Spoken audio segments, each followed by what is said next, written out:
ईश्वर का अस्तित्व मात्र इंसानों के विश्वास एवं आस्था में है। जिस दिन इंसान का विश्वास किसी अन्य पर विस्थापित हो जाएगा, उसी दिन ईश्वर का अस्तित्व भी समाप्त हो जाएगा। लेकिन इंसान मन मस्तिष्क से इतना कमजोर और लाचार है कि उसे एक ऐसी मानव निर्मित काल्पनिक रचना की आवश्यकता हमेशा ही पड़ती है, जिस पर वह अपनी नाकामी, कमजोरी, असमर्थता को डाल सके और उसके बोझ व जिम्मेदारी से भी बच सके। उदाहरण के तौर पर मान लीजिए, किसी परिवार का चहेता या घर का कोई सदस्य किसी बीमारी से ग्रस्त हो गया हो, तो परिजन उसे डॉक्टर के पास ले जाते हैं। डॉक्टर मरीज का परीक्षण करके परिवार वालों को बीमारी की गंभीरता के बारे में जानकारी देते हैं। डॉक्टर उनको बताता है कि आपका मरीज गंभीर रोग से ग्रस्त है, जिसका तत्काल इलाज या ऑपरेशन न किया गया तो मरीज की जान भी जा सकती है। इतना सुनने मात्र से ही परिवार वाले घबरा जाते हैं तथा शोकग्रस्त हो जाते हैं। डॉक्टर जो भी कहता है करने को तैयार हो जाते हैं। अंत में जब ऑपरेशन की बारी आती है, तो परिवार की सहमति देने के बाद जब ऑपरेशन कंप्लीट हो जाता है, तो डॉक्टर परिजनों से कहता है कि मैंने अपनी तरफ से पूरी कोशिश की है। आगे भगवान की मर्जी, सब ऊपर वाले के हाथ में है। अब आप यहाँ पर समझिए कि उस डॉक्टर ने काल्पनिक ईश्वर का सहारा क्यों लिया। क्या कारण हो सकता है? आइए हर एक संभावित बिंदु पर विचार करते हैं।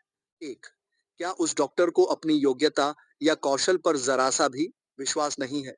दो, क्या उस डॉक्टर को अपनी योग्यता से ज्यादा उस काल्पनिक ईश्वर पर विश्वास है? तीन, क्या ऑपरेशन करते वक्त डॉक्टर में स्वयं पर विश्वास में कमी थी, या फिर वह ऑपरेशन केवल ईश्वर के भरोसे कर रहा था? और यदि सब ईश्वर ने ही किया, तो डॉक्टर को फीस देने की क्या आवश्यकता? यदि फीस देनी ही है, तो ईश्वर को दो, क्योंकि मेहनत करने वाला तो वो काल्पनिक ईश्वर ही है। चार, क्या डॉक्टर में योग्यता कम और चतुरता ज्यादा थी, जो उसने काल्पनिक ईश्वर के नाम का सहारा लिया ताकि किसी भी प्रकार की जनहानि की जिम्मेदारी से बचा जा सके? मतलब, मरीज को यदि कुछ भी होता है ऑपरेशन के दौरान या ऑपरेशन के बाद, तो पारिवारिक जन ईश्वर की मर्जी मानकर उसे स्वीकार करें और डॉक्टर किसी भी प्रकार की संवैधानिक कार्यवाही अर्थात सजा या दंड व क्लेम से बच सके। कितना आसान रास्ता है बचने का।